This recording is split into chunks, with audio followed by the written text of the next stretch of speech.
Well, I think Zimbabwean fashion back then, obviously, had to do with hairstyles, it had to do with the ornaments, it had to do with the ankle beads, and had to do with the feathers, it had to do with the, Ndebele culture and all of that.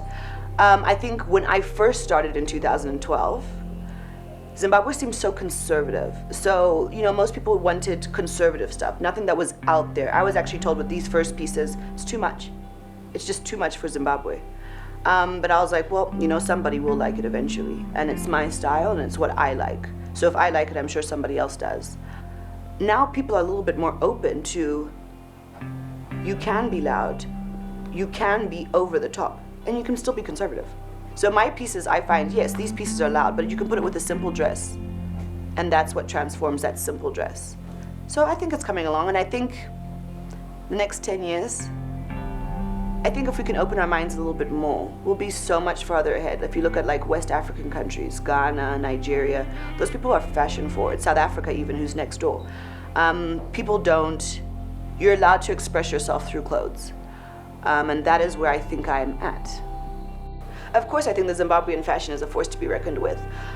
We have so much talent, we have so much energy, we have so much gusto right now to just compete in the international market. If not even the international market, the Pan-African market. So I definitely agree that we are a force to be reckoned with.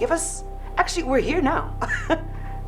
The Zimbabwean person has drive, they are demanding, they have needs, they have wants, and I'm happy to do it. I love it. I love being pushed, I love being forced to live outside that box.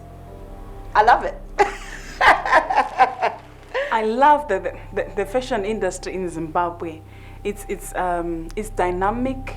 It's full of surprises. It's exciting. There's something different about Zimbabwe. There's uniqueness because of who we are as Zimbabweans. There's something that is just unique. We go hard. We adjust. We adapt. We change. So any situation we have, we change and we adapt to make it work for us. And in the end, we always seem to come out on top. I have worked with a few music people in Zimbabwe, and I think that, because we are so much more advanced and the country's so much more exposed, people want things that are out there.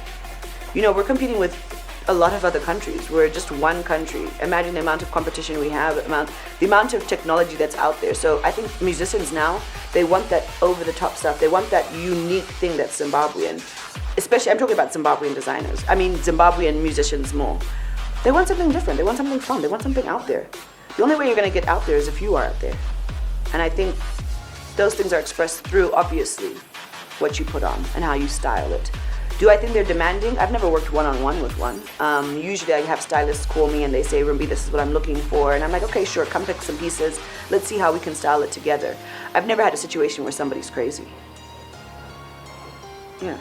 Working with musicians is very interesting in that every single time they have a particular project, they're always trying to express a new idea or have something fresh that still seems to resemble their musical expression, but at the same time gives them a new edge and expands their sense of aesthetic, if I can say that. So they're very much open because as creative individuals, they tend to want to explore different ideas.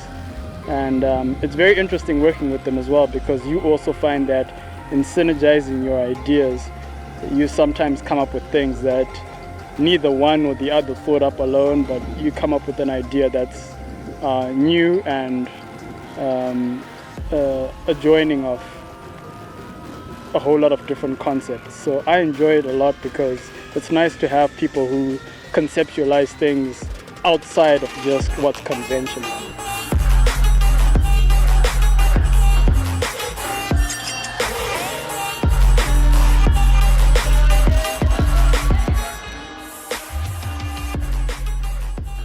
I don't think it's challenging to be a designer if you have a passion for it.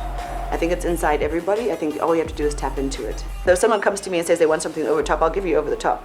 Crazy in the sense that I'm crazy, so I really would hope nobody else would be crazy with me. But I like the challenges. So I've had people ask me to create some huge feather wings, and I'm like, sure, of course. Give me 2 or 3 days. Let me work through the pattern. Let me think through it. Okay, my brand is Chineso, and how I started, it started off as a hobby. And as time progressed, you have people commenting, this is lovely, where did you get that? And with all that happening, and then you have all your friends, your moms and things like that coming and taking jewelry for you. You're like, right, why not turn this hobby into a business? Okay. So that's how I started. I started with beading, but then also watching the trends and how also prints were coming in. I took it further and learned how to do the prints as well. So what inspires you? Being a creative, my inspiration comes from a pool of, a whole lot of things. It can be nature. It can be just in the colors. It can be in a client's personality or character.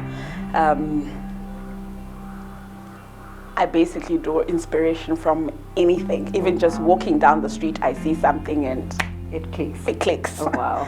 So where do you want to go from here? From here, what I want is to one day have my own machinery where I can cut stones, drill them, and polish. Wow. So that I'm spending 6 months of the year traveling around Zimbabwe and outside of Zimbabwe collecting stones. Yeah. And 6 months working, cutting, smoothing, designing, drilling. I want us to get to a stage where 80% of our jewelry is local. The young creators that are upcoming, I would say to them, never stop dreaming. Okay. You have a passion for something, you have a dream for something, go for it. Don't give up. Go for it.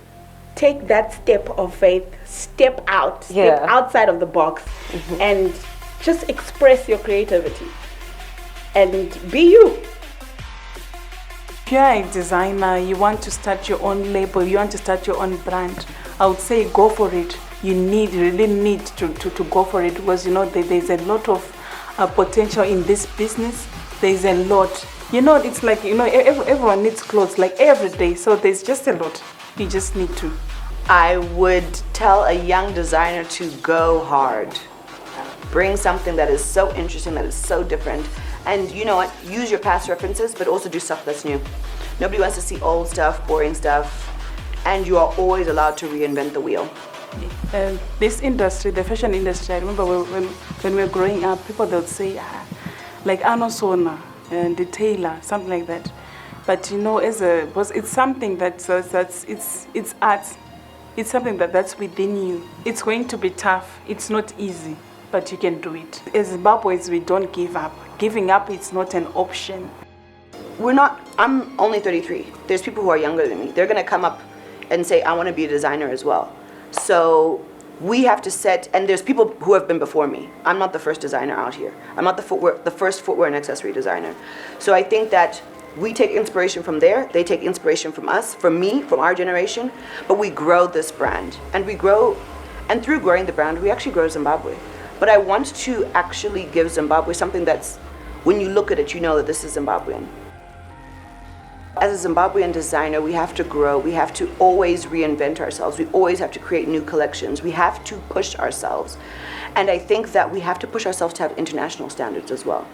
We want to play in arenas where we're at Paris Fashion Week, or we're at Nigerian Fashion Week, or we're at New York Fashion Week. And the only way we're going to do that is, as designers, we have to push each other.